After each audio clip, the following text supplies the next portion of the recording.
al Señor para que el Señor disipe toda distracción, para que nuestras mentes estén puestas en la palabra, para que nosotros nos olvidemos de nosotros mismos y permitamos que Cristo more en nosotros, que tengamos la mente de Cristo.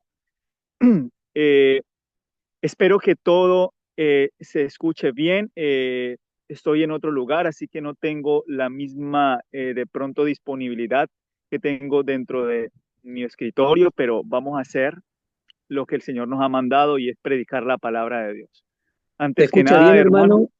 ¿Se escucha bien? Todo bien, gracias a Dios. ok, hermano, muchas gracias por confirmar. En este momento, hermano, vamos a inclinar el rostro. No me puedo arrodillar ya acá donde estoy, pero vamos a inclinar los rostros para que podamos, los que quieran arrodillarse delante del Dios Santo, vamos a orar para que el Espíritu Santo nos guíe al conocimiento de toda verdad. Vamos a orar para que podamos empezar este tema.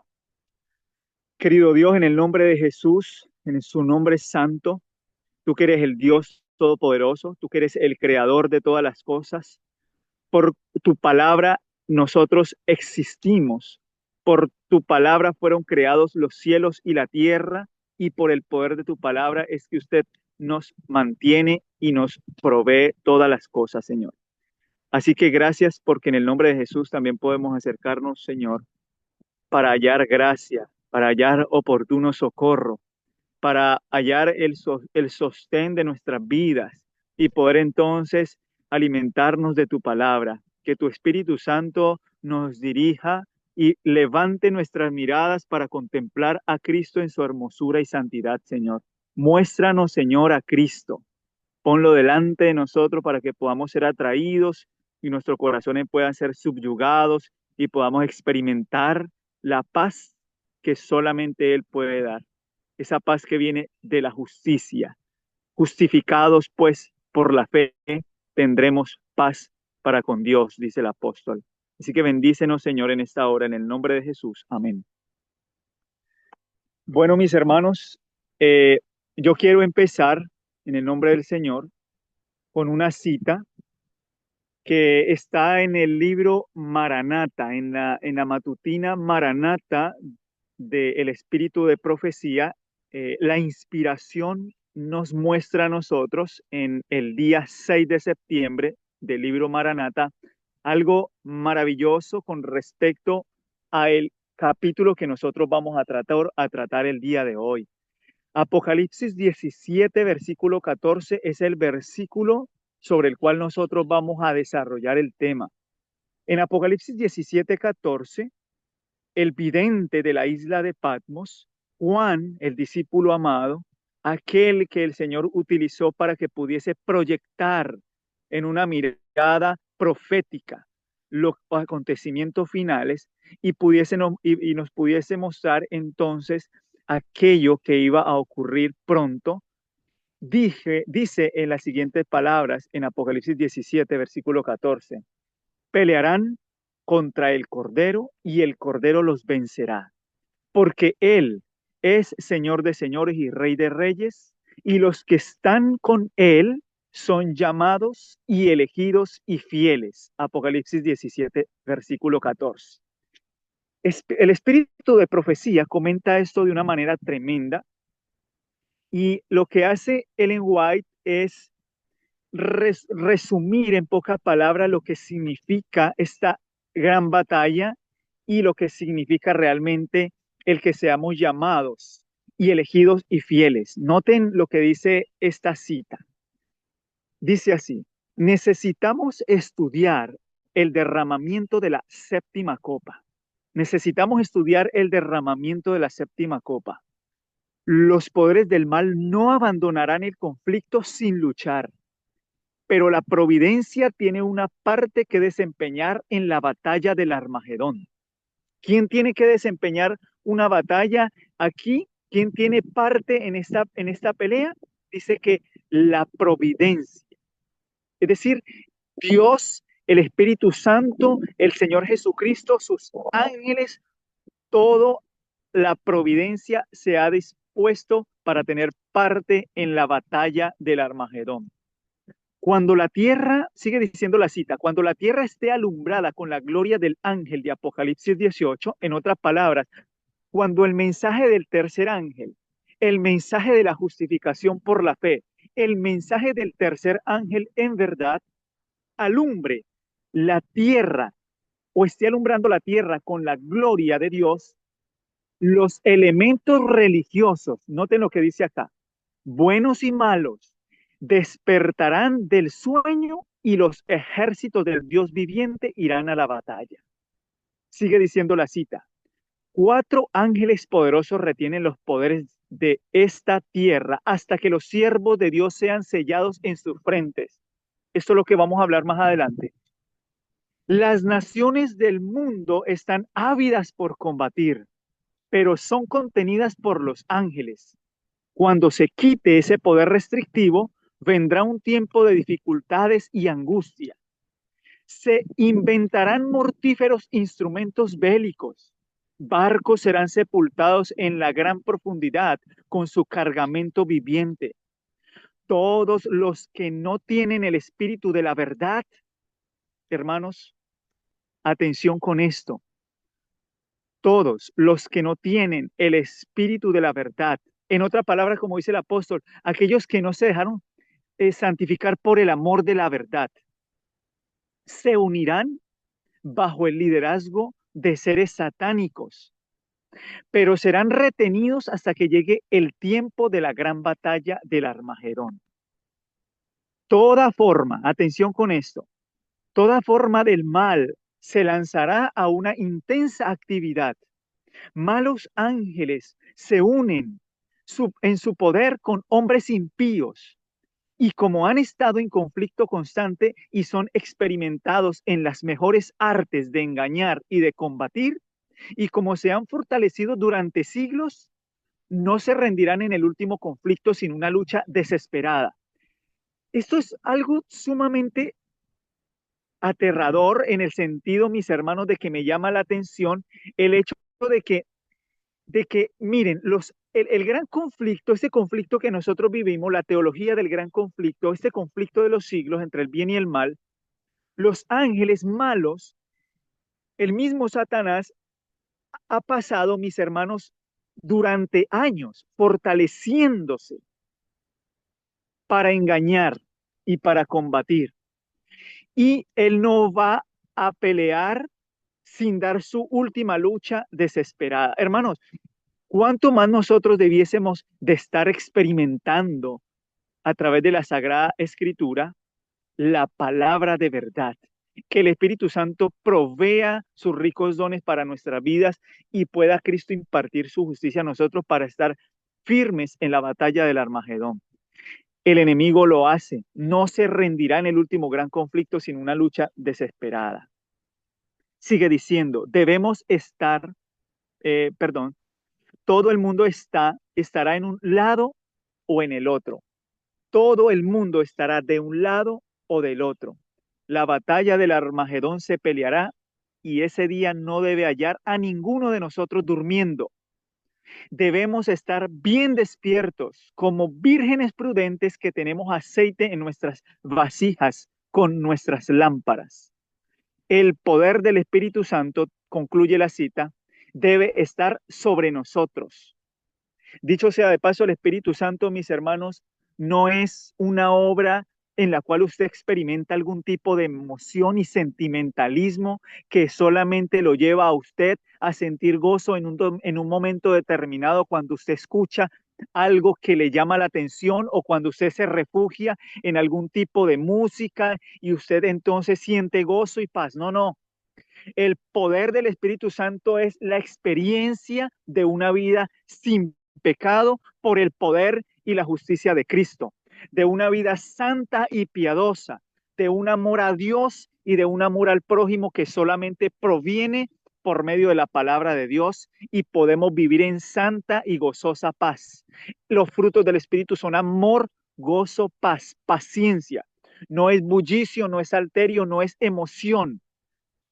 El Espíritu Santo va a ser derramado y es derramado a través de un solo mensaje, el mensaje de la justificación por la fe. No hay otro mensaje que traiga la presencia del Espíritu Santo. La cita dice, el Espíritu Santo debe estar sobre nosotros y el capitán de la hueste del Señor estará a la cabeza de los ángeles del cielo para dirigir la batalla. ¿Quién va a dirigir la batalla? ¿Nosotros? No, el, es el Señor Jesucristo estará a la cabeza de los ángeles para dirigir la batalla. Aún ocurrirán sucesos, mis hermanos, aún ocurrirán sucesos solemnes. Una trompeta tras otra resonará, copa tras otra se derramará sobre los habitantes de la tierra. ¿Cómo vamos hasta ahí, mis hermanos? ¿Cómo vamos, hermano Raúl? Sí, un momento se fue un poco la señal, pero volvió, así que estamos bien, sigamos adelante. Amén. Oremos para que el Señor sostenga la señal. Y así que vamos a continuar. Usted me dice, me interviene, hermano. Si tiene que levantar el micrófono, me avisa, por favor. Así que, mis hermanos, esto es lo que nos habla a nosotros el Espíritu de Profecía con respecto a el Armagedón. Así que notemos entonces cómo nosotros vamos en el nombre del Señor a desarrollar este tema. El Armagedón en la Biblia es una batalla que se utiliza para describir el escenario que se desplegará delante de todo el mundo como un tiempo en el que la última batalla entre el bien y el mal, la verdad y el error, la exaltación, el egoísmo y la codicia versus el humillarse delante de Dios y la verdadera piedad serán el gran contraste que determinará el destino de cada ser humano que viva en esta última gran crisis. Crisis que desde ya está mostrando sus frutos.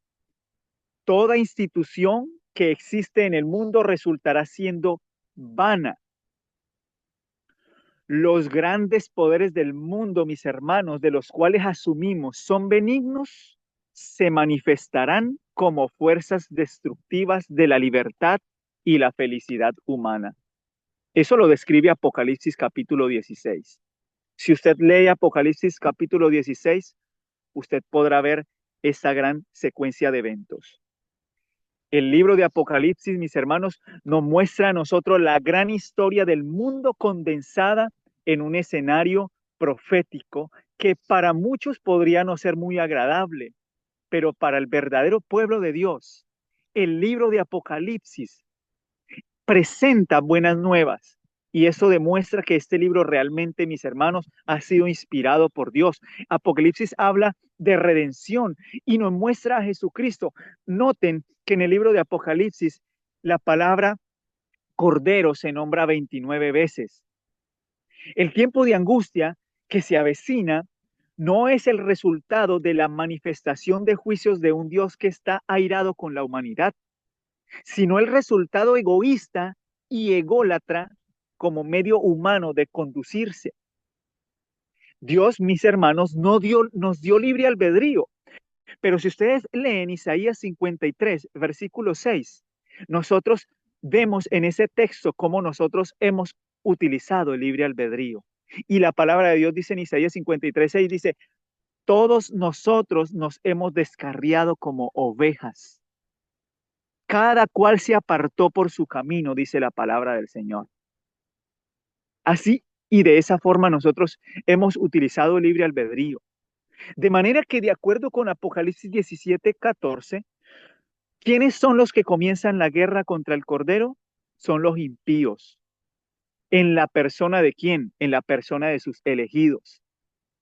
El Armagedón será la batalla contra el Cordero y no será el Cordero quien promueva la batalla. Será un tiempo de angustia provocado por los impíos airados contra la verdad. Será la más grande batalla librada nunca y ninguna pluma podrá describir tal escenario. Así que las semillas de esta rebelión y contienda, mis hermanos, han sido sembradas en todo el mundo y finalmente darán su fruto. Y en esta rebelión contra la ley de Dios, la que finalmente se va realmente a manifestar una rebelión contra la ley de Dios, Y es esta rebelión contra la ley de Dios la que finalmente, mis hermanos, llevará al mundo a la gran batalla del Armagedón. Será una gran batalla de poderes espirituales. Entre tanto, hay un poder que mantiene la tranquilidad hoy en día y que opera para traer paz y armonía. Y ese, mis hermanos, es lo que el apóstol Pablo nombra en Romanos capítulo 1:16. Es el poder del evangelio. No hay otro poder que pueda operar para traer la paz y la tranquilidad. Entre tanto, el evangelio avanza como buenas nuevas que nos muestran a Cristo y su gran sacrificio por el mundo entero. Y cuando se proclama ese evangelio, el evangelio eterno, los maravillosos frutos de justicia aparecen.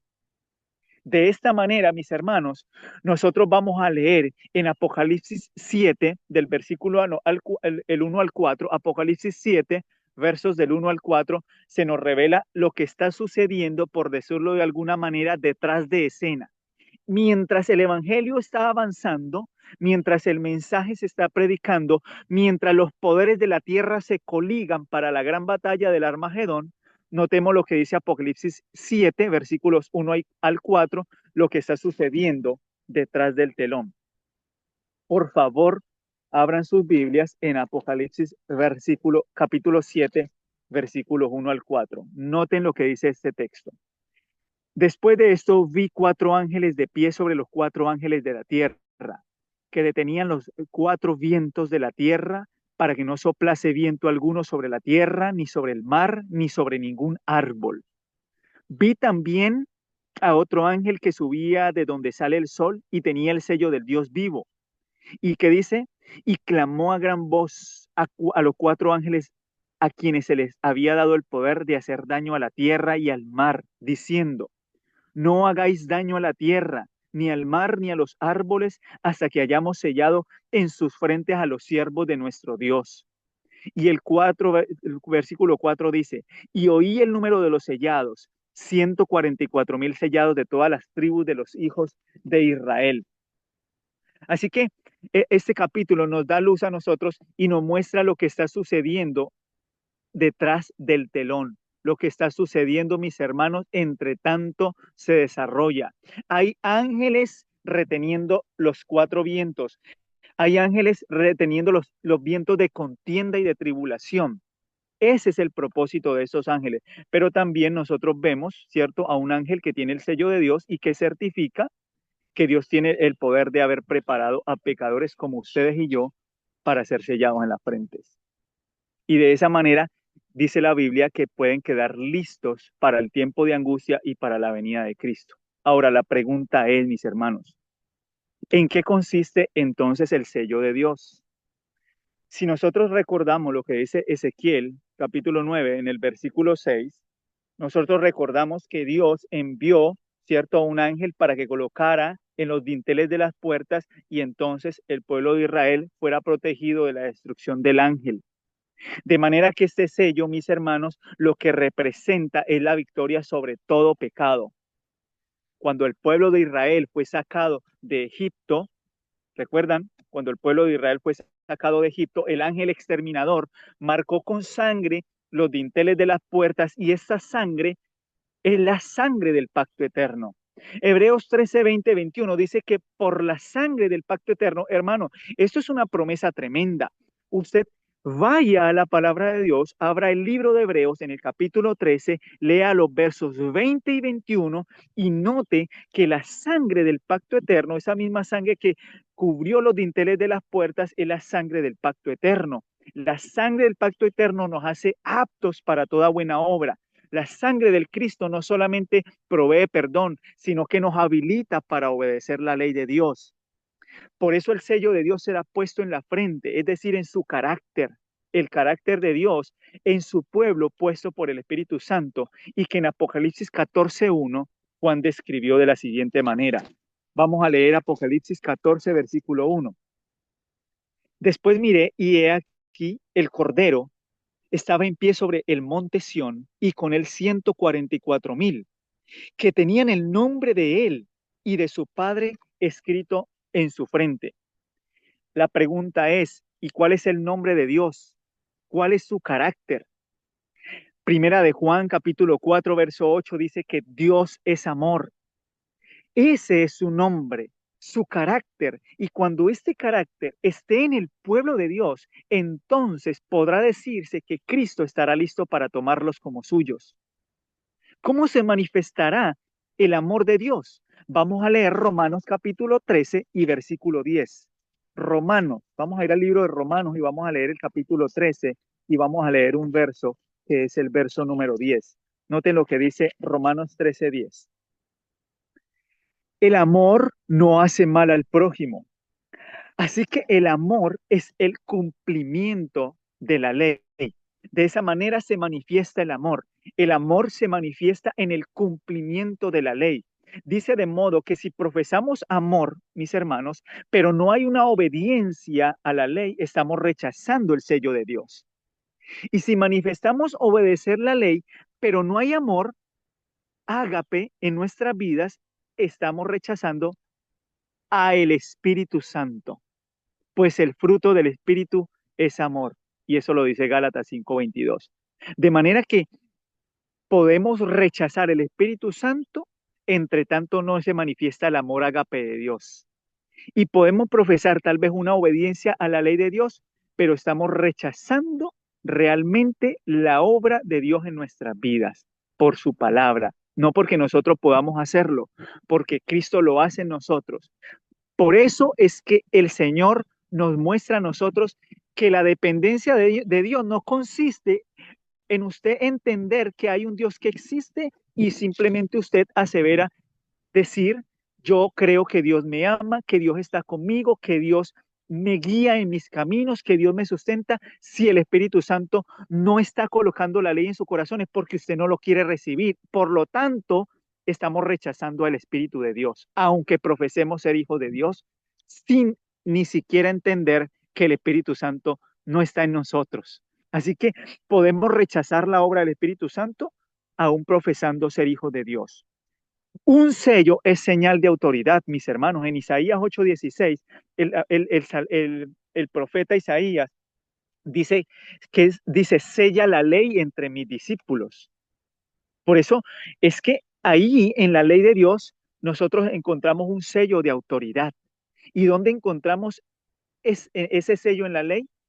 Sabemos nosotros, mis hermanos, por la escritura, que el sello de Dios está en el día sábado. Este tiene los tres elementos del sello de Dios: el nombre, el territorio y su autoridad. En Isaías 8:16, Dios dice lo siguiente. Vamos a leer Isaías 8, versículo 16. Deleitémonos en la palabra para que la palabra pueda quedar en nuestras mentes. Isaías 8:16 dice lo siguiente: ata el testimonio y sella la ley entre mis discípulos. Él está hablando de restaurar su ley al lugar de su autoridad. En la ley de Dios hay algo que ha sido descuidado y debe ser restaurado antes que el ángel con el sello lleve a su fin la historia de este mundo. Entonces sabemos pues que, mis hermanos, que el mandamiento olvidado por los cristianos es el cuarto, el sábado. En lugar de este, han aceptado por medio de una iglesia falsa que asevera haber cambiado el día de reposo al primer día de la semana. No obstante, mis hermanos, la palabra de Dios revela en Éxodo 31:13 lo siguiente. Vamos a ir también a Éxodo 31, versículo 13. Noten lo que dice la palabra de Dios. Tú hablarás a los hijos de Israel diciendo, en verdad vosotros guardaréis mis días de reposo, porque es señal entre mí y vosotros por vuestras generaciones, para que sepáis que yo soy Jehová que los santifico. Así que de modo que el propósito del sábado es santificar a su pueblo como una señal. Es por medio del sábado como conocemos a Dios. Ezequiel 20:20 lo dice. De manera que el sello de Dios está en su día peculiar y diferente de entre todo el mundo. Así que observar verdaderamente el sábado distinguirá al pueblo de Dios en esta llamada era cristiana. El mundo entero, cristianos y paganos, hacen del sábado su día más ocupado. ¿Es así? de entre los demás, mientras que por la influencia del papado, millones observan el primer día. Pero Dios tiene un pueblo peculiar que en el sábado ve el sello del Dios viviente. Guardar verdaderamente, mis hermanos, el sábado es el resultado de una genuina conversión en Cristo. No es solo descansar, recibir el sello de Dios es la obra del Espíritu Santo en el corazón. Vamos a leer Hebreos capítulo 4, versículos 9 al 10. Notemos lo que dice el apóstol en la carta a los Hebreos. Y en Hebreos capítulo 4, versículos 9 y 10 dice lo siguiente. La palabra de Dios dice así: por tanto, queda un reposo para el pueblo de Dios, porque el que ha entrado en su reposo también ha reposado de sus obras, como Dios de las suyas. Si notan lo que dice el versículo, por tanto, las obras que han de cesar en nuestras vidas son las obras ¿de qué? Son las obras de egocentrismo y de orgullo. La obra de este ángel de sellar al pueblo de Dios es la obra más solemne que se está llevando a cabo en el mundo y seguirá hasta que haya sido sellado de toda nación, tribu, lengua y pueblo. No hay ningún poder que pueda evitar esta obra.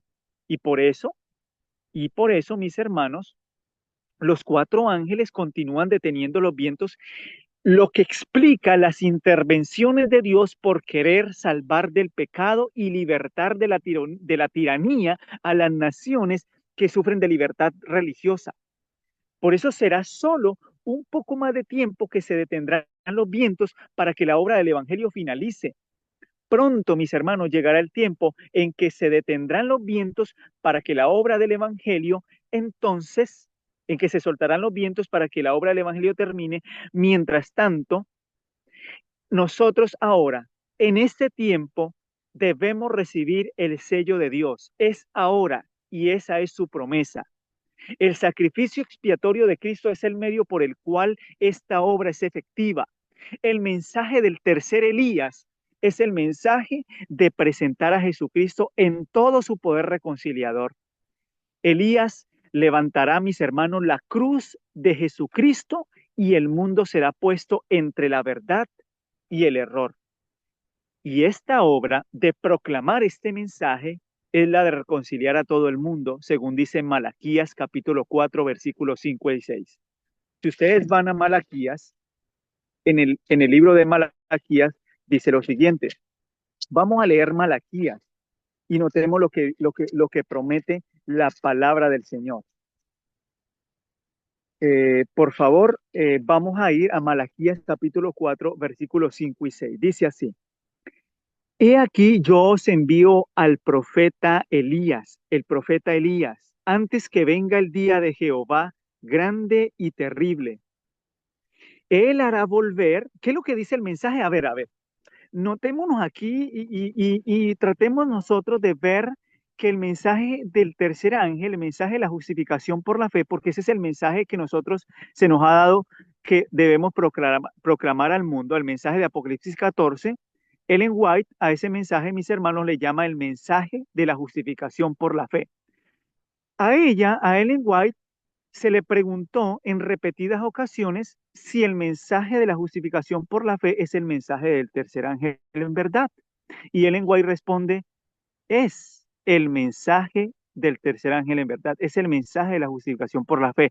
Es decir, ella realmente afirmó y confirmó que el mensaje del tercer ángel es el mensaje de la justicia de Cristo. El mensaje que fue predicado en 1888 es un mensaje que tiene el propósito de reconciliar. A ver, vamos a leer verso 6 que aquí lo dice en mejores palabras.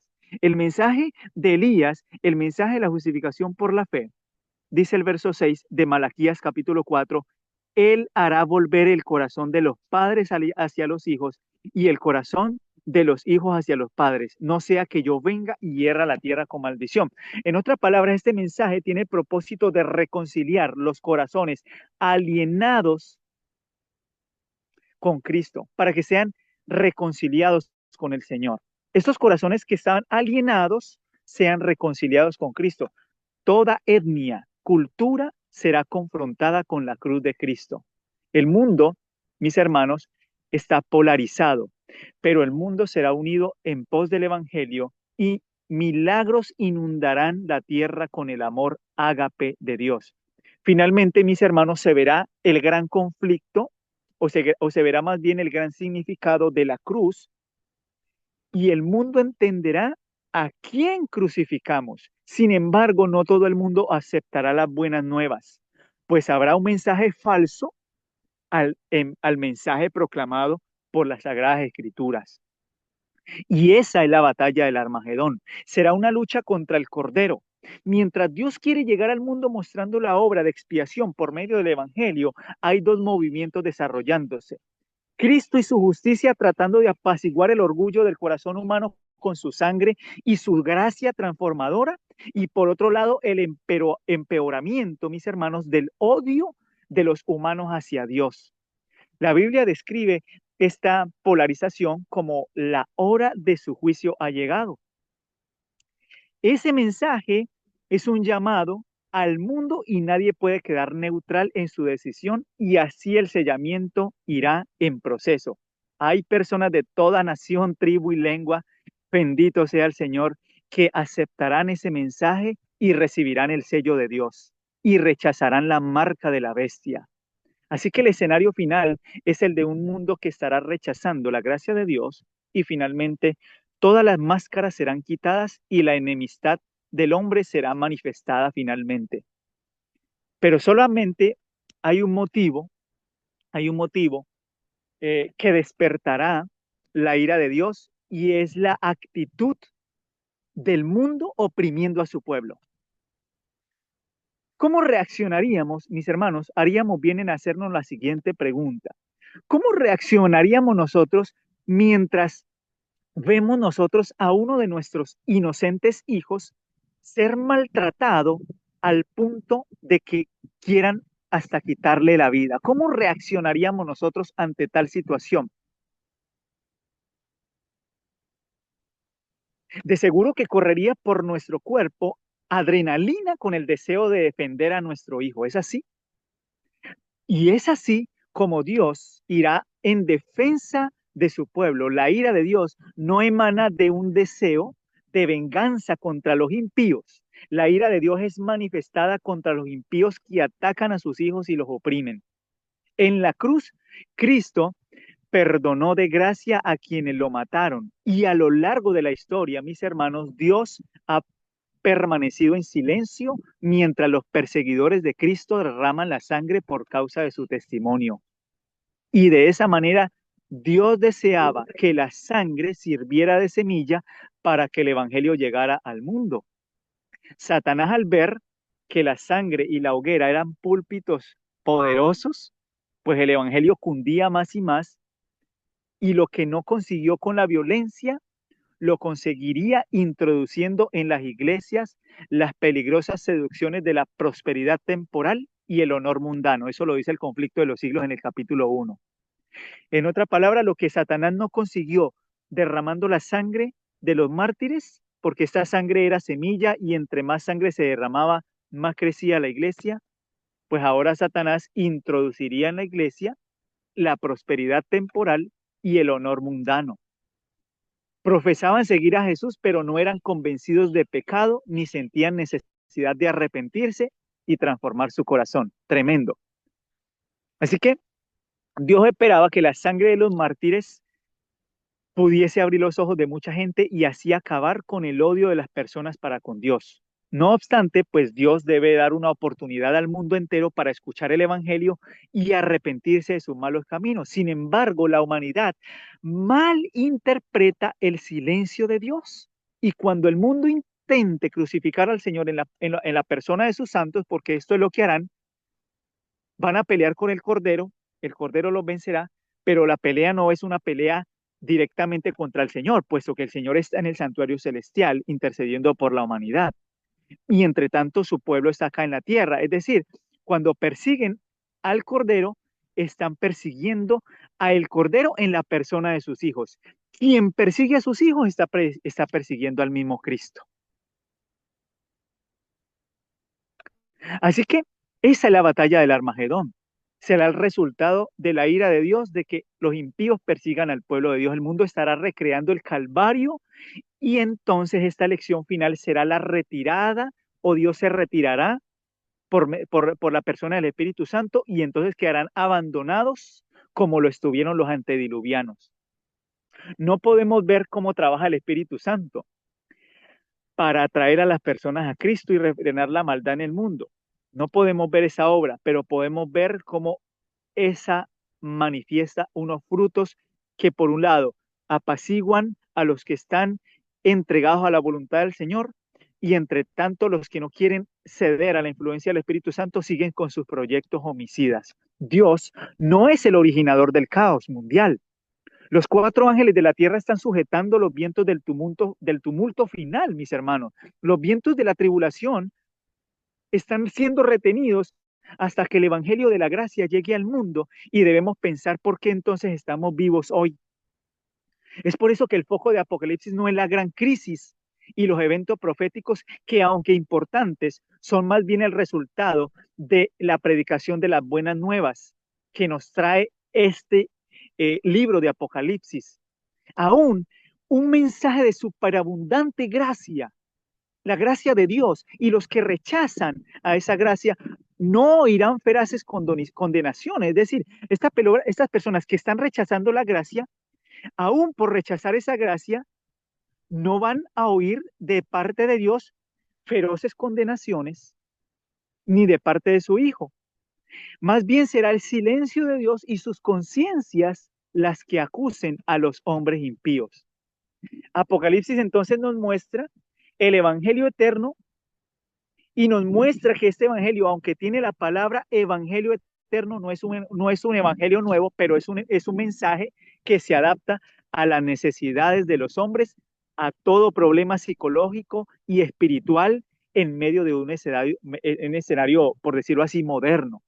Es decir, es un evangelio eterno, un evangelio dado desde las edades eternas, manifestado en los postreros días a los hombres, pero es un mensaje que se adapta a toda necesidad espiritual, a todo problema psicológico. Estamos nosotros simplemente guiados por el psiquiatra celestial. Usted no necesita ir a un psicólogo. Usted aliméntese de la palabra de Dios y verá cómo el Señor restaura cada fibra de su corazón. Es un mensaje que restaura el poder de Dios para salvación. Así que en medio de este escenario moderno, Dios nos habla con un lenguaje sumamente claro. Apocalipsis 14 del 6 al 7 dice lo siguiente. Vamos a leer Apocalipsis 6 al 7 del capítulo 14 y es un mensaje muy conocido y dice así. Vi volar por el medio del cielo a otro ángel que tenía el evangelio eterno para predicarlo a los moradores de la tierra, a toda nación, tribu, lengua y pueblo. ¿Y qué dice este mensaje? Diciendo a gran voz, temed a Dios y dadle gloria porque la hora de su juicio ha llegado y adorad a aquel que hizo el cielo y la tierra, el mar y las fuentes de las aguas. O sea, es una verdad pura que debe ser proclamada y puesta en su lugar. Es un mensaje que disipa todo mal, que esclaviza al alma humana. Y ese segundo ángel junto con el tercero, mis hermanos, se complementan y forman un impacto mundial. El mensaje de adorar a aquel que hizo el cielo y la tierra va en una contracorriente evolucionista que existe en la tierra y aún en las iglesias y aún en el adventismo. Una corriente evolucionista. El creacionismo es poder de Dios y lo vemos en el memorial del sábado. Ese es un sello y su identidad. La palabra de Dios es creadora. Por lo tanto, si usted cree en la palabra, en el Evangelio eterno, la misma palabra que creó los cielos y la tierra, esa misma palabra transforma el corazón. Usted no necesita un tiempo prolongado para que su corazón sea transformado. O somos evolucionistas o somos creacionistas. O creemos en el poder de la creación o creemos en esa corriente evolucionista que confronta aún a el adventismo. Así que el sello de Dios, mis hermanos, es la identidad. Y gracias a este mensaje muchos adoran verdaderamente a Dios. Temer a Dios no es acercarse a un Dios que está dispuesto a condenarnos y a castigarnos. El temor es apreciar su amor y su justicia. Él no quiere que nosotros nos aterroricemos delante de Él, sino que nos derritamos con su amor y la comprensión del costo de nuestra salvación al dar a su Hijo por el mundo entero. Ese amor condujo a su Hijo a dar todo por nosotros y su muerte fue la equivalente a la muerte que experimentará el ser humano cuando la gracia ya no interceda más por la raza humana. Cristo sufrió la angustia que el pecador ha de sufrir cuando Cristo retire al Espíritu Santo de la tierra y ya no seamos más convencidos de pecado, de justicia y de juicio. Por eso el llamado del Señor es el que está en 2 Corintios 5:20, reconciliados con Dios. El gozo de Dios, mis hermanos, es ver, es ver que las personas pobres, miserables, ciegas y desnudas encuentren la dicha de ser reconciliados con la gloria de Dios. Y la gloria de Dios es salvar a gente perdida y debemos ministrar con Él en esta gran obra. Él no quiere que le sirvamos por temor a ser condenados en el juicio. Por eso la hora del juicio no es una hora de condenación para el mundo. Juan 3:17 dice lo siguiente. Juan, en el capítulo 3 y en el verso 17, dice lo siguiente. Vamos a leer Juan 3:17. Porque no envió Dios a su Hijo al mundo para condenar al mundo, sino para que el mundo sea salvo por él. Cristo ha venido para que el mundo sea salvo y no vino para condenarlo. Es evidente entonces que los que rechazan la gloria no escucharán sino sus conciencias y esta los aplastará. Vamos a leer Juan capítulo 12, versículo 48. Noten lo que dice Juan capítulo 12, versículos 48. Juan 12, versículo 48 dice así. El que me rechaza y no recibe mis palabras, tiene quien le juzgue. La palabra que he hablado, ella le juzgará en el día postrero. De manera, mis hermanos, que el juicio de Dios no consiste en dictar palabras que aplasten al ser humano, condenándolo, sino que la palabra que han rechazado, que no han recibido en su corazón, esta palabra misma les condenará y les juzgará. Es decir, sus conciencias, los aplastarán sus conciencias por no haber recibido la palabra de verdad. O sea que el juicio, en otra palabra, es un juicio vindicativo. El juicio es un juicio que vindica más bien a Dios. Vamos a leer Apocalipsis capítulo 3, versículo 5.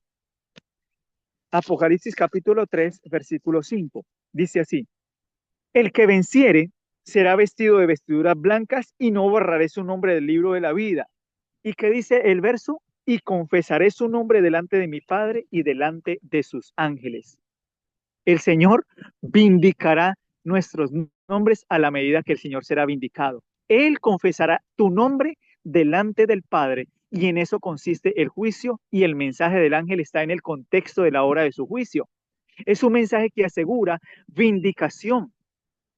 Es un mensaje que nos dice que Cristo nos ha amado y ha aceptado a toda la familia humana y este mensaje demanda una respuesta firme y nadie puede permanecer neutral o esconderse.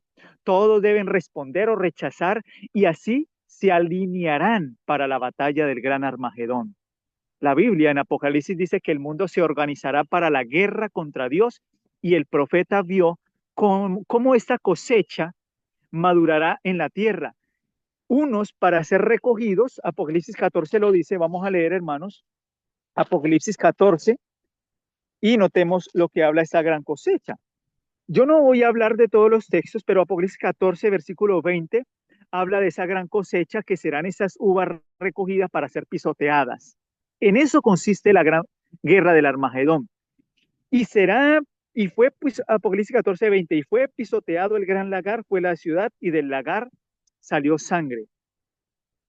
Así que esta es la gran batalla. Esta batalla es la crisis final y todos los habitantes de la tierra tomarán decisión y los que se oponen al Cordero pelearán con él. Pero el Cordero, ¿qué dice la palabra de Dios? ¿Cuál es la promesa del Señor? El Cordero vencerá, porque Él es el Señor de señores y Rey de reyes. y los que están con él son llamados y elegidos y fieles. Esa es la promesa de Apocalipsis 17:14. Y ese es el otro bando. Vamos a ver el otro bando. Apocalipsis 16:14 nos muestra el otro bando. Apocalipsis 16, versículo 14 al 16. Noten lo que dice la escritura.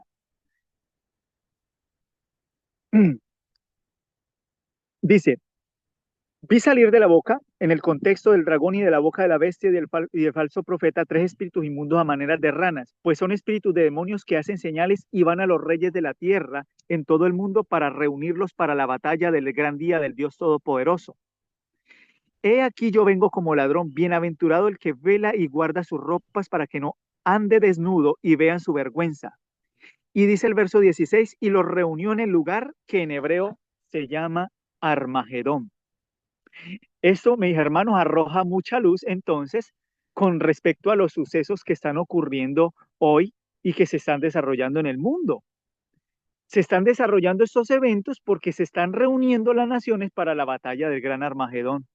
Así que esto no es una guerra con armas y con bombas nucleares como en el Medio Oriente, sino que la Biblia dice que la mente carnal es enemistad contra Dios y quien odia a su hermano es un homicida.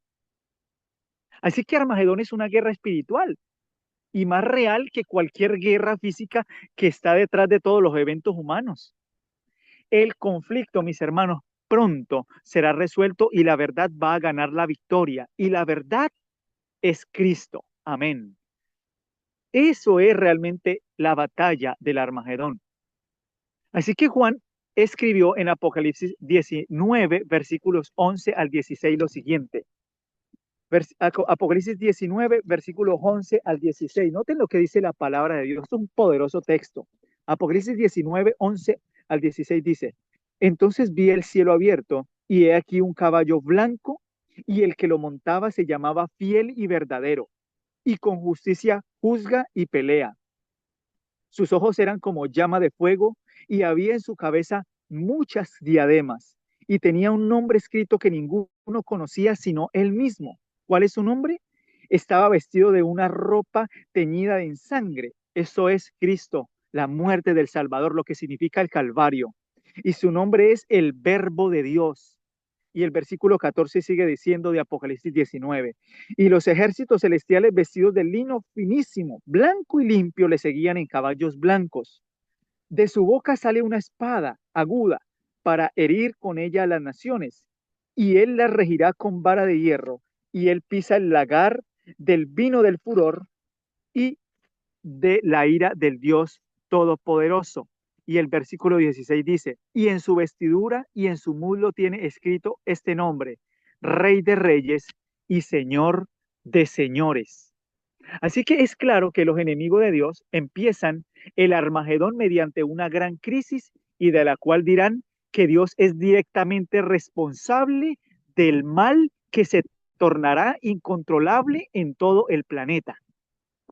Mas la victoria es de Cristo y de su lado están los vestidos de lino finísimo, blanco y limpio, como lo dice Apocalipsis. La enemistad contra los fieles de Jesús la expresó Juan de la siguiente manera. Vamos a leer Juan capítulo 15, 19 al 21. Vamos a leer Juan capítulo 15 del 19 al 21. Dice así la palabra de Dios. Juan, capítulo 15, 19 al 21, dice, si fuerais de inmundo, noten la enemistad, si fuerais del mundo, el mundo amaría lo suyo, pero porque no soy del mundo, antes yo os elegí del mundo, por eso el mundo os aborrece. Acordaos de la palabra que yo os he dicho. Noten que siempre es la palabra. El siervo no es mayor que su señor. Si a mí me han perseguido, también a vosotros os perseguirán. Si han guardado mi palabra, también guardarán la vuestra. Así que Cristo viene a mostrar que ese es el resultado de aquellos que han de ser perseguidos, porque tienen la palabra, porque guardan la palabra y viven de la palabra. Cristo viene a defenderlos. La ira de Dios va en defensa de su pueblo y los que suscitan esta guerra son aquellos descritos en Apocalipsis 16 versos 13 y 14. Nosotros leímos que son espíritus a manera de ranas que van y reúnen al mundo, a las naciones para la gran batalla del Armagedón. Así que Dios está ajeno, o Dios no está ajeno más bien, Dios no está ajeno, mis hermanos, a las escenas finales. Y muchos adorarán al Creador y el fruto del último llamado será manifestado por el Padre. Ese fruto es el que dice Apocalipsis 14:12. Aquí está la paciencia de los santos, los que guardan los mandamientos de Dios y la fe de Jesús. ¿Quién va a decir esas palabras? ¿Nosotros? No, Dios. Dios lo dirá. Él tendrá ese pueblo. Él preparará ese pueblo en medio de esta gran crisis. Es un grupo especial. ¿Cuál es ese grupo especial? Apocalipsis 14:1 lo dice. Vamos a leer Apocalipsis 14:1. Después miré y he aquí que el Cordero estaba en pie sobre el monte Sión y con él 144,000 que tenían el nombre de él y de su padre escrito en su frente. Y Apocalipsis 14:4 dice lo siguiente: estos son los que no se contaminaron con las mujeres, pues son vírgenes. Es decir, no hay una contaminación doctrinal. Usted no recibió una enseñanza errónea del Evangelio. Usted no fue un Gálata insensato, como dice el apóstol Pablo, o Gálatas insensatos. ¿Qué nos fascinó escuchando otro evangelio? No es que haya otro evangelio. El apóstol Pablo dice que hay solamente un evangelio, pero los Gálatas se estaban fascinando en irse por la salvación en las obras, cuando él dice que la ley viene del pacto eterno que está escrito en el corazón y el Espíritu Santo es quien circuncida el corazón. De manera que no hay forma, mis hermanos, de desobedecer a Dios, sino rechazando la promesa del pacto eterno.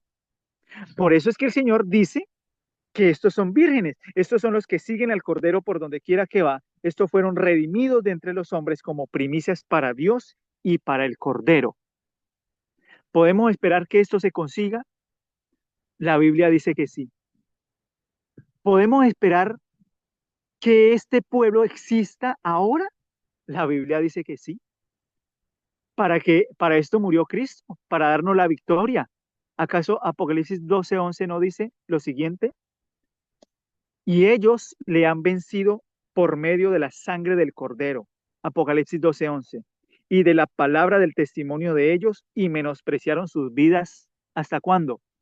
Hasta la muerte. Aun si tenemos que morir por la verdad, el Señor nos sostenga y nosotros podamos permanecer firmes sin ceder en un ápice a desobedecer la ley de Dios. ¿Cómo lo hizo Cristo? Cristo venció. Y como Cristo venció, nosotros podemos vencer. Él no murió en vano. La esencia del mensaje de los tres ángeles tiene la finalidad de preparar a un pueblo no para la tumba, mis hermanos, sino para la crisis final y la traslación. Ese es el mensaje del tercer ángel. Ese es el propósito. Dios no está preparando un pueblo para que vaya a descansar en los sepulcros, sino para que esté preparado para la crisis final y la traslación. Satanás insiste y afirma que es imposible vencer como Cristo venció. Y los teólogos predicadores se ponen del lado del enemigo, mas la gracia de Dios es suficiente. Quiero compartir con ustedes una cita que está en el Conflicto de los Siglos en la página 496, párrafo 3. Esta cita es una cita maravillosa. Habla de la enemistad que Dios prometió poner entre la simiente suya y la simiente de su mujer. Es decir, una enemistad tiene que ver con la promesa de Génesis capítulo 3, versículo 15. Pero noten lo que dice la cita. Capítulo Conflicto de los Siglos, en el libro Conflicto de los Siglos, dice así: la gracia que Cristo derrama en el alma es la que crea en el hombre enemistad contra Satanás. Sin esta gracia transformadora, noten que no es una gracia solamente a manera de una presentación formal, meramente legal, una gracia que usted simplemente recibe como un regalo. No, eso es gracia transformadora. Y esta gracia transformadora, dice la cita, y este poder renovador, sin esta gracia transformadora y este poder renovador, el hombre seguirá siendo esclavo de Satanás, siempre listo para ejecutar sus órdenes. Pero el nuevo principio introducido en el alma crea un conflicto allí hasta donde entonces reinó la paz. ¿La paz con quién? La paz con Satanás. El poder que Cristo comunica habilita al hombre para resistir al tirano y usurpador. Cualquiera que aborrezca el pecado en vez de amarlo, que resista y venza las pasiones que hayan reinado en su corazón, prueba que en él obra un principio que viene enteramente de lo alto. ¿Hasta aquí todo bien, hermano Raúl?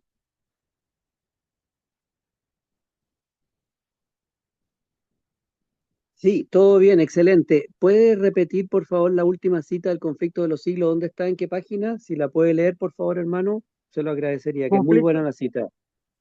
claro, conflicto de los siglos en la página 496, el párrafo 3. Esa cita, si no me acuerdo, creo que el título se llama eh, Enemistad pondré. Tiene que ver con la promesa de que Dios habría de poner enemistad y está basado en el capítulo 3 de Génesis, capítulo 3, versículo 15. No recuerdo bien el título, pero el hermano Raúl se la va a compartir porque yo se la compartí a él. Está en el conflicto de los siglos. Y esa cita es maravillosa, mis hermanos. Es una cita que realmente nos muestra a nosotros el poder de la gracia del Señor. La gracia del Señor, mis hermanos, si esta gracia transformadora, dice ella, sin esta gracia transformadora y este poder, el hombre seguirá siendo esclavo de Satanás. Así que la gracia del Señor, mis hermanos, es una gracia transformadora. Dios tendrá un pueblo que vindicará su nombre, pues Él pagó un precio infinito por nuestra redención. Él también nos vindicará, pues estamos escondidos en Él. Y este pueblo no le seguirá con el deseo egoísta de recibir una recompensa, pues la salvación es un regalo. Es posible para el corazón egoísta encontrar una genuina apreciación del Cordero y que ésta trascienda de un mero deseo egoísta de obtener el cielo. ¿Estamos nosotros siguiendo a Cristo por la recompensa de ir a las mansiones celestiales? ¿Somos propensos a ver en el mensaje del tercer ángel un llamado a obedecer por miedo? O mejoras o tiemblas con la condenación. Pero el amor ágape del mensaje del tercer ángel disipará todo deseo egoísta y se centrará en la manifestación del poder del Evangelio y su gracia sin límites.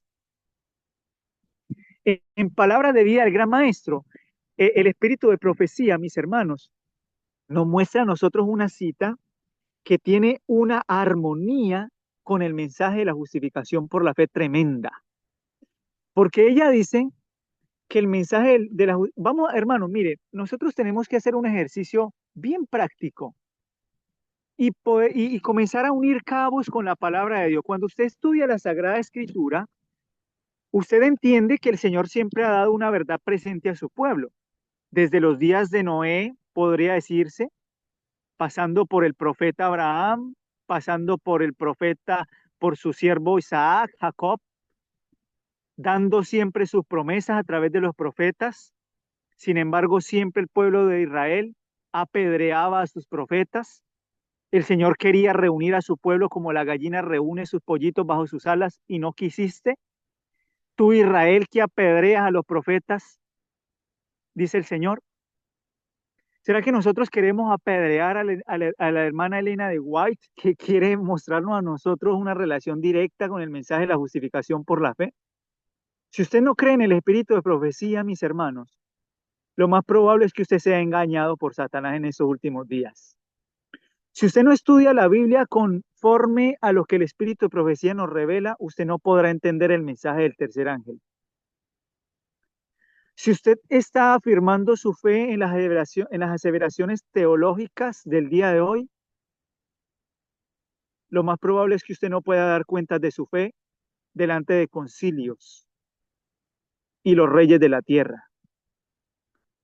Usted sabe que los judíos conocen la escritura y se la memorizan. ¿Cómo usted puede enfrentarse con un maestro de las escrituras que se conoce la palabra de Dios al revés y al derecho y usted no sepa con qué responder con la misma palabra de Dios? Mis hermanos, nosotros necesitamos tener una experiencia personal con la palabra. porque a veces decimos, es que yo quiero tener una experiencia con Cristo, pero es que Cristo es la palabra. La palabra de Dios tiene que ser nuestro fundamento. Por eso la hermana Elena de White relacionó el mensaje del tercer ángel, el mensaje de Apocalipsis 14, al que ella le llama el mensaje de la justificación por la fe. Ahí está el mensaje de la justificación por la fe. Ella dice que ese último mensaje, que es el mensaje, o el último mensaje de clemencia que ha de darse al mundo. Y ella dice, el último mensaje de clemencia que ha de darse al mundo es una revelación de su carácter de amor. Los hijos de Dios han de manifestar su gloria, no la gloria de nosotros, la gloria de Dios. En su vida y carácter han de revelar lo que la gracia de Dios ha hecho por ellos. Esa es la cita que la hermana Elena de White habla, y eso tiene que ver con el mensaje de la justificación por la fe, porque si el mensaje de la justificación por la fe es el mensaje del tercer ángel en verdad, y el mensaje del tercer ángel en verdad es la verdad presente, entonces yo que ando predicando en los púlpitos temas acerca del diezmo, de la ordenación de las mujeres, yo que ando predicando acerca de cómo superarme, de cómo yo puedo hacer esto y cómo yo puedo hacer lo otro, cómo yo ando hablando de temas acerca de cómo usted puede formar una nueva iglesia, preparando siervos para la misión no, no. El mensaje de la justificación por la fe es un mensaje que ha de echar por tierra la gloria del hombre y hace por el hombre lo que éste no puede hacer por sí mismo. Dios hace todo lo que puede para que recibamos su sello. Hermanos, no nos resistamos pues a esta gracia, pues Él desea salvarnos de nuestra manera vana de vivir. Que el Señor nos sostenga y que esta batalla del Armagedón, que pronto se va a librar, sea más bien un espacio en donde el Señor pueda manifestar su poder transformador en un pueblo que le espera. Que el Señor les bendiga. Amén. Damos gracias al Señor. Hermano Víctor Manuel, ¿será posible que usted nos vamos a poner de rodillas los que podamos? ¿Usted puede hacer la oración final antes de pasar a la parte de contestar las preguntas del chat, por favor? Por supuesto, hermano Raúl, claro que sí. Vamos a orar. Empezamos entonces a orar, ¿cierto? Sí, por favor, ahora, si es posible. Ok, vamos a orar. Padre nuestro que estás en los cielos, Señor, damos gracias y adoramos tu nombre, Señor, pues Padre, tú eres un Dios santo, un Dios poderoso, Señor, un Dios, Padre, que se deleita en dar. Has dado a Cristo como tu único Hijo, Señor, y por medio de la sangre de Cristo nosotros podemos vencer. Gracias, Señor, porque usted no nos ha dejado inválidos. Usted nos ha habilitado por medio de la sangre preciosa del Cordero. Gracias, Señor, por tu palabra. Sosténnos, Señor, en el nombre de Jesús. Amén. Amén. Hermano, si alguien tiene algún comentario, alguna pregunta, no active su micrófono, sino que escríbalo en el chat, por favor. Y hermano Víctor Manuel, no sé si tendrá unos minutos para poder aclarar algunas dudas o poder comentar lo que escriban los hermanos. Sí, hermano Raúl, gracias a Dios estamos con tiempo. Después de que no se me descargue por acá mi batería, espero a ver, no estamos bien por ahora. Ojalá que dure la batería para que alcancemos. Yo le quisiera hacer un comentario, hermano. Hay una cita de la sierva del Señor, que seguramente usted la conoce. Dice que el sellamiento de Ezequiel 9, el que mencionó usted, es el mismo de Apocalipsis 7. Así dice la cita de la sierva del Señor, está en Testimonios para los Ministros, página 445. Este sellamiento de los siervos de Dios es el mismo que se le mostró a Ezequiel en visión. Juan también fue testigo de esta notable revelación, vio el mar y las ondas rugientes y los corazones de los hombres desfalleciendo de terror. Observó la tierra que se sacudía, las montañas transportadas al medio del mar, las aguas que rugían agitadas y las montañas sacudidas por las olas. Se le mostró las plagas, las pestilencias, el hambre, la muerte, mientras llevaba a cabo su terrible misión. Testimonios para los Ministros 445. Y la sierva del Señor en Evento de los Últimos Días agrega un poco más, dice, aquí vemos, refiriéndose a Ezequiel 9, que la iglesia, el santuario del Señor, la iglesia militante, era la primera en sentir los golpes de la ira de Dios. Los ancianos de Ezequiel 9:6, aquellos a quienes Dios había brindado gran luz, que se había destacado como guardianes de los intereses espirituales del pueblo, o sea, habían sido muy celosos, dice la profeta, habían traicionado su cometido. Evento de los últimos días, joya de los testimonios, tomo 2. ¿Algún comentario de eso, hermano Víctor Manuel? No, mi hermano, maravilloso, tremendo, tremendo porque la inspiración, la inspiración no se puede equivocar.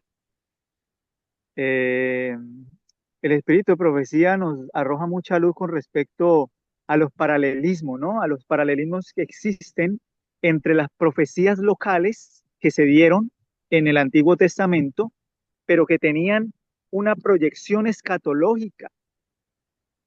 Entonces, cuando ella hace esa relación, es evidente que lo que Apocalipsis 7 muestra es un pueblo siendo sellado en medio de una gran crisis final. Así que cuando nosotros ignoramos eso, pues lo más probable es que nosotros no estemos siendo o no estemos apercibidos de la obra del Espíritu Santo en estos momentos. Como Ellen White decía, podrá estar derramándose el Espíritu Santo en derredor nuestro y ni siquiera nos daremos cuenta. ¿Por qué? Porque lo que pasa es que el ser humano espera un derramamiento del Espíritu Santo con brincos y saltos y un Espíritu Santo que nos eche a rodar por el suelo. Pero ella dice que la obra del Espíritu Santo es una obra que viene a través del mensaje de la justificación por la fe y este mensaje es para santidad, dice ella. O sea que lo que Apocalipsis 7 presenta realmente es el sellamiento de un pueblo que estará en pie cuando la ira de Dios se manifieste. Amén, amén, así es. El hermano Renato escribe, ¿por qué necesitamos estudiar el derramamiento de la séptima copa? En Evento de los Últimos Días, hermano Víctor Manuel habla de la séptima plaga, la séptima copa, me imagino que está hablando de lo mismo, y dice, necesitamos estudiar el derramamiento de la séptima copa, de Apocalipsis 16, 17 al 21. Los poderes del mal no abandonarán el conflicto sin luchar, pero la providencia tiene una parte que desempeñar en la batalla de Armagedón. Esto lo leyó usted.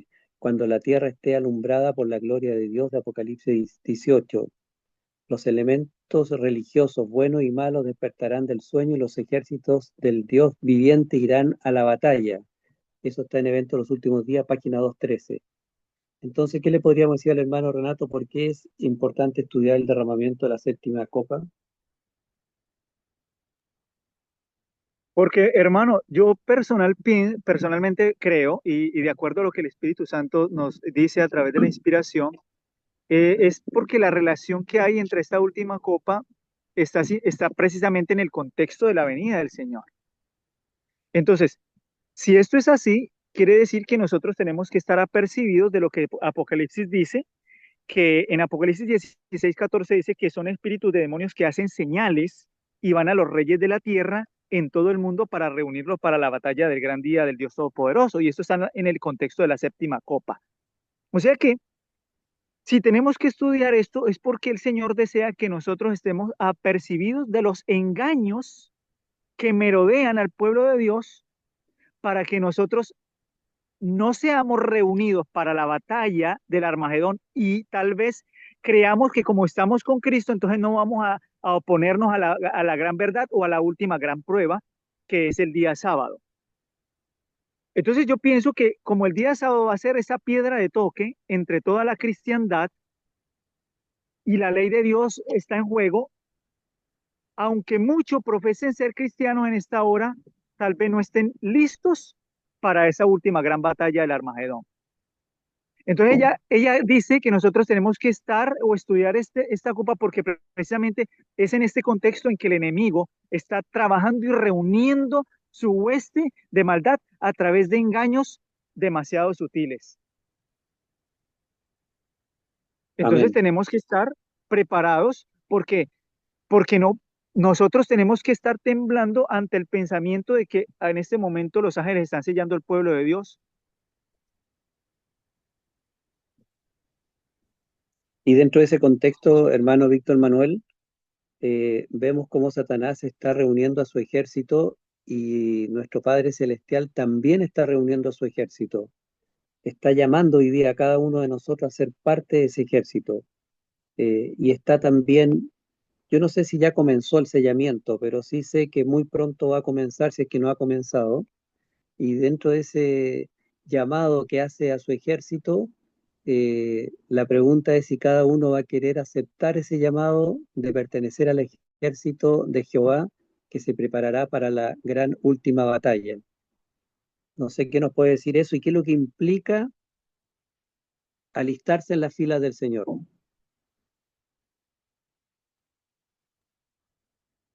Claro, nosotros, hermanos, miren, nosotros debiésemos de entender el mensaje del tercer ángel. Luego hay que responder una pregunta que una hermana hizo ahí, que me parece interesante responderla para que se puedan aclarar las dudas. Pero nosotros debemos entender cada mensaje que se nos da con respecto al mensaje del tercer ángel, el mensaje de la justificación por la fe, en el contexto del día de la expiación, en el contexto de lo que Cristo está haciendo en el santuario celestial. La hermana White en primeros escritos ella dice que ella dice, también vi que muchos ignoran lo que deben ser a fin de vivir a la vista del Señor durante el tiempo de angustia, cuando no haya sumo sacerdote, ¿en dónde? En el santuario. Los que reciban el sello de Dios vivo y sean protegidos en el tiempo de angustia, ella dice, deben reflejar plenamente la imagen de Dios, de Jesús. O sea que en este contexto de esta crisis, de este sellamiento, nosotros, nosotros debemos entender que el sello lo trae el mensaje de la justificación por la fe, porque es un mensaje que usted debe estudiar. Si yo voy a tratar de buscar una cita después, ojalá se la pueda compartir, donde la hermana White habla de que si el mensaje, a ver, si ella dice, si el fuerte pregón ya comenzó en la manifestación de la justicia de Cristo, si el derramamiento del Espíritu Santo estaba cayendo en el mensaje de Minneapolis en 1888, pero por la reincidencia en los pecados de muchos de los líderes, porque no fue, la mayoría no rechazó ese mensaje, sino que los líderes se opusieron a ese mensaje. Por lo tanto, si un líder se opone, entonces lastimosamente cuando un líder se opone, pues la feligresía tiende a decir, ah, no, pues el líder tiene la razón. Entonces no se pudo preparar un pueblo para la gran crisis final que se avecinaba, había ley dominical, por lo tanto Dios estaba dispuesto a sellar su pueblo. Así que lo que trae el sello de Dios es el mensaje de la justificación por la fe. Cuando ese mensaje es recibido y ese mensaje es experimentado, Dios pone el sello en su mente y en su corazón, que es la santa ley. Porque precisamente el mensaje del tercer ángel es el evangelio eterno. Y si el evangelio eterno es el mensaje del evangelio dado desde antes de la fundación del mundo, tiene que ver entonces que el evangelio eterno son las promesas dadas a Abraham. Y las promesas dadas a Abraham no implican solamente la promesa de la tierra prometida, sino que Dios pondría la ley en la ley, en la ley de Dios en su mente y en el corazón. Y el sello de Dios pues está directamente en el sábado. Quien obedezca la ley de Dios pues ha de guardar el sábado de manera verdadera, de manera sincera. Y el sello de Dios está directamente relacionado con eso. Entonces, si el sábado es para santidad, quiere decir que todo aquel que guarde verdaderamente el sábado está recibiendo el sello de Dios. No obstante, no obstante, podemos rechazar el sello de Dios cuando nosotros no aceptamos la gracia transformadora del Señor. Por eso es que ella también dice, voy a leer una cita que tengo acá, hermano, en primeros escritos, donde ella dice, vi que muchos descuidaban la preparación necesaria esperando que el tiempo de refrigerio y la lluvia tardía los preparase para sostenerse en el día del Señor y vivir en su presencia. Y ella exclama, ella dice, oh, ¿y a cuántos vi sin amparo en el tiempo de angustia? Habían descuidado la preparación necesaria y por lo tanto no podían recibir el sello indispensable o el refrigerio indispensable para sobrevivir a la vista de un Dios santo. Entonces, ¿en qué consiste no recibir el sello? En descuidar la preparación, esperando que llegue la lluvia tardía y entonces no vamos a esperar que la lluvia tardía llegue para prepararnos. Cuando veamos que esta lluvia tardía llegue, la lluvia tardía, entonces nos vamos a prepararnos. Ella dice que hay una obra que Satanás hace también, que cuando Cristo entra, ella dice que ella vio en visión a Cristo entrando en el santuario celestial y a su pueblo entrando con él y postrándose delante de él. Pero ella también vio que Satanás se mantenía en el lugar santo y desde el lugar santo él soplaba un espíritu que traía poder, pero no tenía nada de amor. Mientras que cuando Cristo entraba al santuario celestial con su pueblo, Cristo les impartía su Espíritu Santo, pero este Espíritu Santo traía amor, paz y poder para vencer. Una cosa tremenda. Entonces Satanás también hace su obra de impartir su espíritu. Un espíritu que trae poder, pero dice que no trae nada de amor. Amén. El hermano Mariano, esta es la pregunta que usted decía, parece, hermano Víctor Manuel.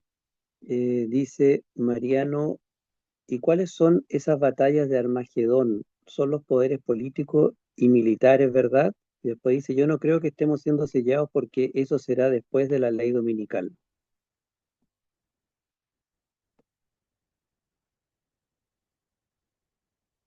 Está en Hermano, sí, silencio.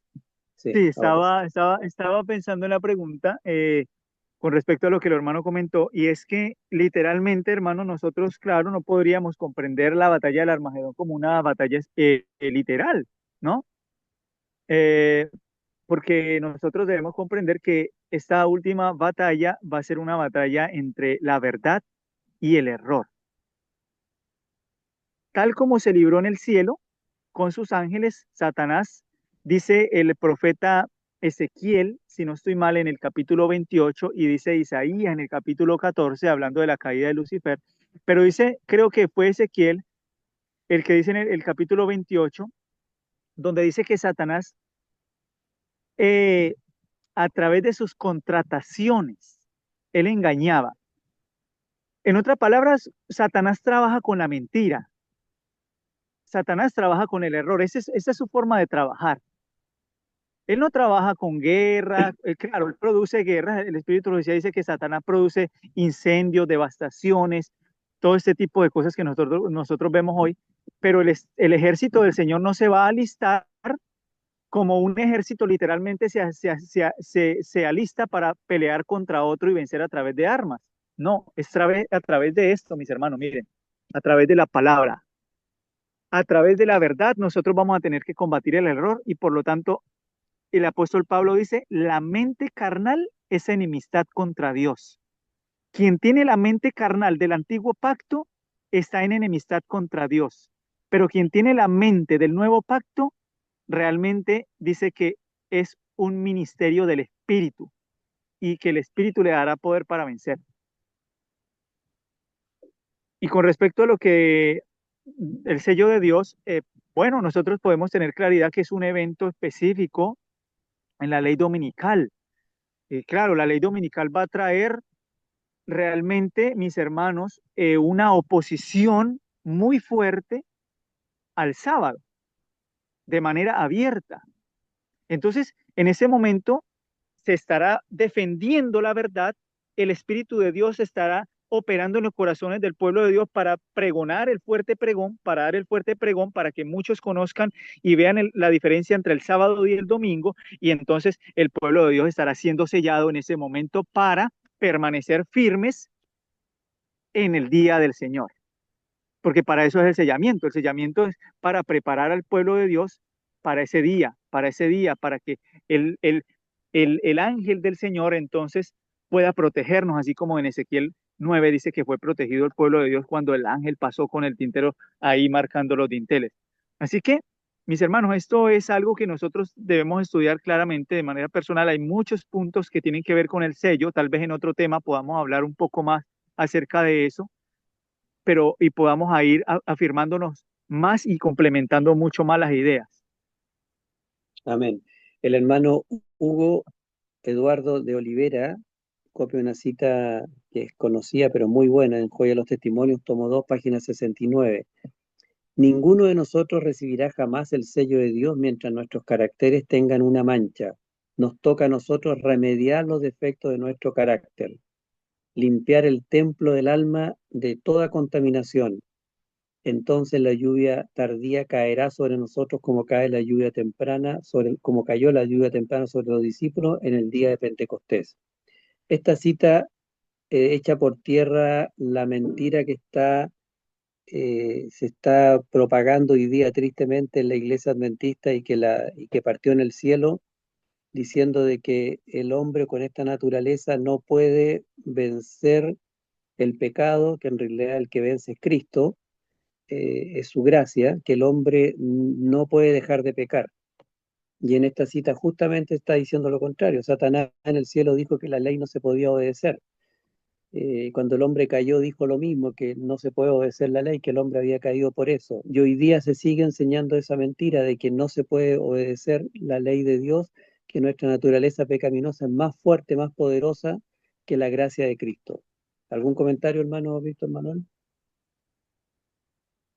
Sí, eso va a ser, hermano Raúl, una gran lucha porque miren, el enemigo, podríamos decir, no la va a poner fácil porque él va a poner en juego todos los intereses mundanales y él va a hacer que el pueblo de Dios se aferre a todo lo que pueda sostenernos a nosotros para que nos pueda proveer el sistema, todo. Entonces, en ese sentido, si nosotros vamos a tener que depender de eso, pues de manera implícita el enemigo nos está llevando también a desobedecer el día sábado, porque ahí es donde va a estar esa gran lucha de que nosotros no vamos a poder obtener lo que necesitamos obtener, no podemos comprar ni vender. La hermana White dice que muchos serán engañados y que terminarán cediendo lastimosamente a estas demandas. Entonces, nosotros tenemos que tener una fe demasiado firme en el Señor como para depender no de ningún sistema, como decía el hermano Raúl al principio hablando de la salida de los campos, es para que nosotros podamos depender de Dios en toda plenitud, no solamente de lo material, sino de lo espiritual. Entonces, por eso es que el sello de Dios será puesto, no en el sentido de que Dios no está sellando a su pueblo ahora, hermanos, porque esto no podemos nosotros pensar de que los ángeles están deteniendo los cuatro vientos, como dice Apocalipsis, mientras el pueblo de Dios está siendo sellado. Entonces, Dios está sellando a su pueblo, solamente que la conclusión es que Dios tendrá sellado a su pueblo precisamente para que el día en que caigan las plagas, ya el pueblo de Dios esté sellado. Porque cuando la ley dominical se promulgue, entonces las plagas del Señor caerán. Para ese momento ya el pueblo de Dios ha de estar sellado. Ya Cristo saldrá de su santuario celestial. Ya el pueblo de Dios ha de estar listo. Pero la pregunta mía es, ¿tenemos que esperar entonces hasta que llegue la ley dominical para recibir el sello? No. Y entonces si nosotros No, morimos mañana, ¿nos vamos sin el sello de Dios? No. Usted tiene que recibir el sello de Dios por la fe hoy y el sello de Dios es la obediencia perfecta a sus mandamientos. Entonces, amén. por eso es que Satanás es muy astuto y él le hace pensar, no, es que tenemos que esperar a que el sello de Dios llegue cuando llegue la ley dominical. Bueno, y si a mí no me llega la ley dominical, entonces yo igual me voy a salvar en desobediencia. No. Claro, Lo que pasa con entiendo. eso es que el sello de Dios va a ser puesto definitivamente, ya no va a haber más sellamiento, ya se acabó la gracia, ya el pueblo de Dios tiene que estar sellado en ese momento. Por eso la hermana de White dice, el día de la venganza de Dios está por sobrecogernos, el sello de Dios será puesto únicamente sobre las frentes de aquellos que suspiran y lloran por las abominaciones que son cometidas sobre la tierra. Los que simpatizan con el mundo, comen y beben con los borrachos, serán destruidos con los que hacen iniquidad porque los ojos del Señor están sobre los justos y sus oídos atentos a sus oraciones, pero el rostro del Señor está sobre aquellos que hacen mal. Nuestra propia conducta determina si recibiremos el sello de Dios viviente o si seremos abatidos por las armas destructoras. Ya han caído sobre la tierra algunas gotas de la ira divina, pero cuando se derramen las 7 últimas plagas sin mixtura en la copa de su indignación, entonces será para siempre demasiado tarde para arrepentirse y hallar refugio. No habrá entonces sangre expiatoria que lave las manchas del pecado. En otras palabras, no habrá gracia, no habrá Cristo en el santuario celestial. Entonces, hermano, el sello de Dios es ahora, solamente que se tiene que quedar sellado para que cuando el día de la gracia se cierre, entonces ya no haya más sellados. Amén. Hermano Víctor Manuel, y a lo mejor esta es la última pregunta. No es del mismo tema, no está relacionado directamente con el tema, pero no sé si usted quiere rápidamente contestarle a la hermana Marcela Galleguillo. Dice, a mí no me queda claro si el número 144.000 sellado es literal o simbólico. No sé si brevemente le puede contestar a la hermana. Bueno, en eventos de los últimos días, cuando la hermana Lana White comenta acerca de los 144.000, ella dice que no debiéramos entrar en controversias en si saber si los 144.000 son simbólicos o son literales. Ella más bien dice que nosotros debemos de ocuparnos en las características de este pueblo. Eh, yo personalmente afirmo en que, o creo que son simbólicos, no puedo tal vez pensar en que sean literales, ya que el apóstol está hablando de tribus y hablas de todos aquellos que componen esa tribu de Israel, y eso es algo que ya ocurrió y no puede ser que haya otra vez un pueblo de Dios literalmente simbolizado por los 144.000 literales, no. Yo pienso que son 144.000 de toda nación, tribu, lengua y pueblo. 144.000 simbolizados en un pueblo que dice no tendrá mentira en su boca, no se hallará mentira, mancha ni arruga. Entonces, la literalidad de los 144.000 para mí no puede entrar en lo que la hermana White ha hablado y lo que la Biblia habla, aunque muchos dicen que puede ser literales, pero no, yo creo que no, porque no puede ser un pueblo de esa cantidad cuando el Señor va a reunir de toda nación, tribu, lengua y pueblo, muchos que aceptarán este mensaje. Y muchos serán levantados, dice hermana de White, que muchos resucitarán, irán a ser parte de los 144.000. Amén. Hay una cita, hermano Víctor Manuel, que la copié, está en Maranata, 21 de agosto. Esto sí que es clave. La sierva del Señor nos dice, esforcémonos con todo el poder que Dios nos ha dado para hallarnos entre los 144.000. Únicamente los que reciban el sello del Dios vivo obtendrán el salvoconducto para entrar por las puertas de la santa ciudad. O sea, lo que es realmente clave es que debemos esforzarnos para pertenecer a ese grupo, y para pertenecer a ese grupo, el poder y la gracia de Cristo debe transformarnos y darnos victoria sobre el pecado. No sé si algún comentario de esa cita, hermano. Totalmente, hermano. Así es algo que realmente Cristo y su justicia puede hacer en nosotros. Por eso es tan indispensable estudiar ese mensaje de la justificación por la fe, hermano.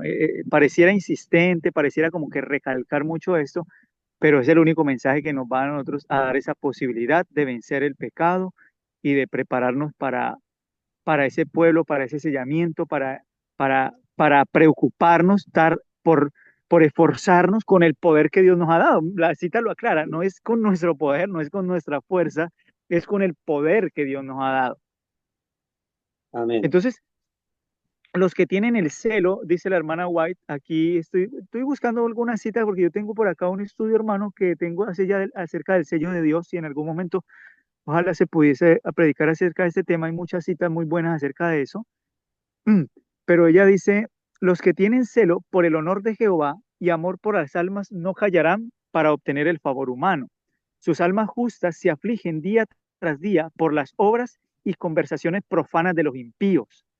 Y eso también tiene que ver con el sellamiento de Dios, porque ella dice que aquellos que no claman y no lloran por los pecados de su pueblo. Entonces, tiene que ser que si Dios tiene un pueblo que clama, que no quiere callar porque el pecado está dentro de su pueblo, entonces quiere decir que Dios sí tiene un pueblo que vive esa vida sin pecado, porque yo no puedo vivir una vida de santidad y llamar a los demás a que ya no viva más en el pecado.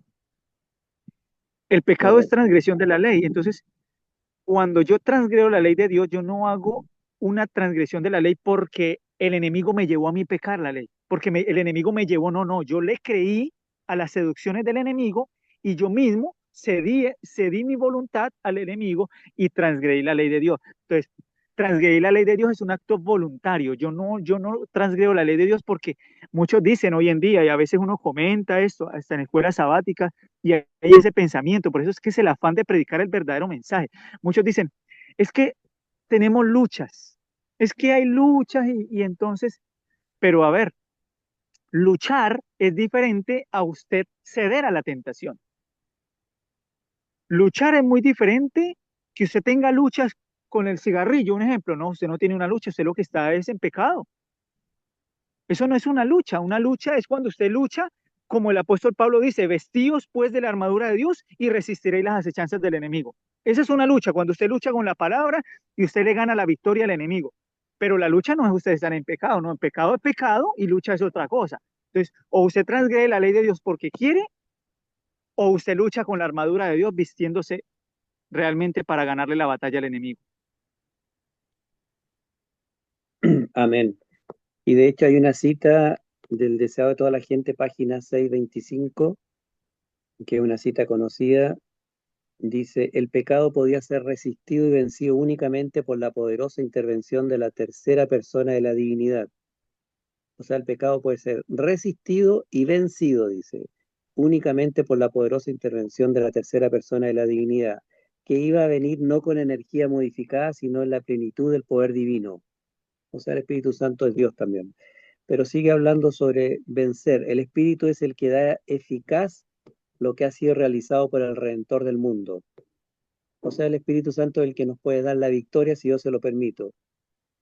Por el Espíritu es purificado el corazón, por el Espíritu llega a ser el creyente partícipe de la naturaleza divina. Cristo ha dado su Espíritu como poder divino para vencer todas las tentaciones hacia el mal.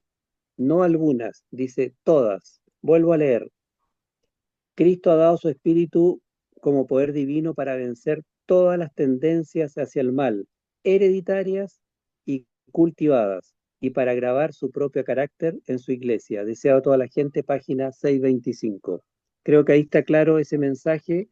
Ojalá que podamos eh, no solo entenderlo, sino que sea una realidad en la vida de cada uno con el poder de Dios. Hermano Víctor Manuel, las últimas palabras y le pido la oración final, por favor, y desde ya, gracias al Señor y también a usted por este mensaje.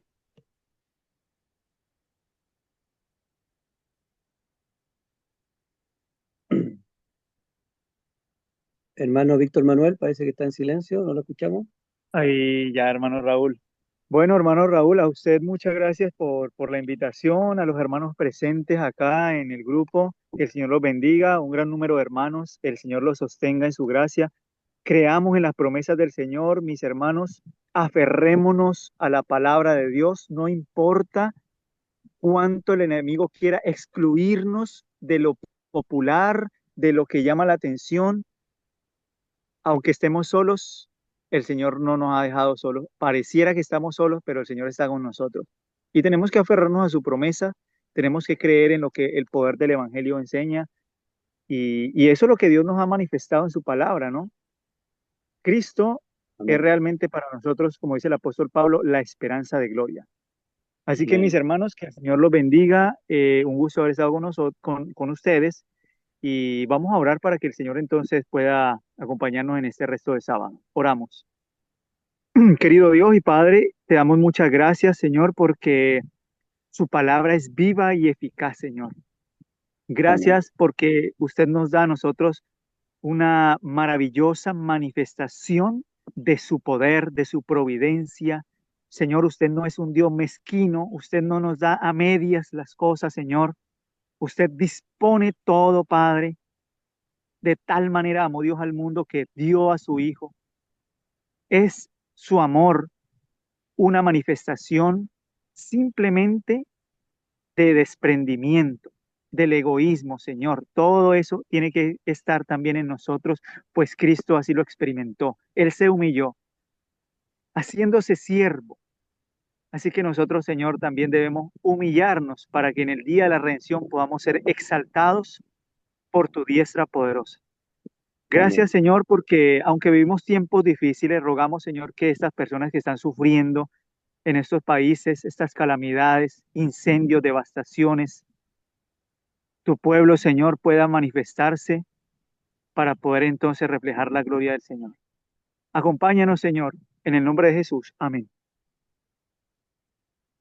Amén. Muchas gracias, hermano Víctor Manuel, que el Señor lo bendiga grandemente también a cada uno de los hermanos y que podamos disfrutar este sábado en la tarde en la compañía del Señor. Bendiciones para todos y nos vemos el próximo sábado con este mismo link.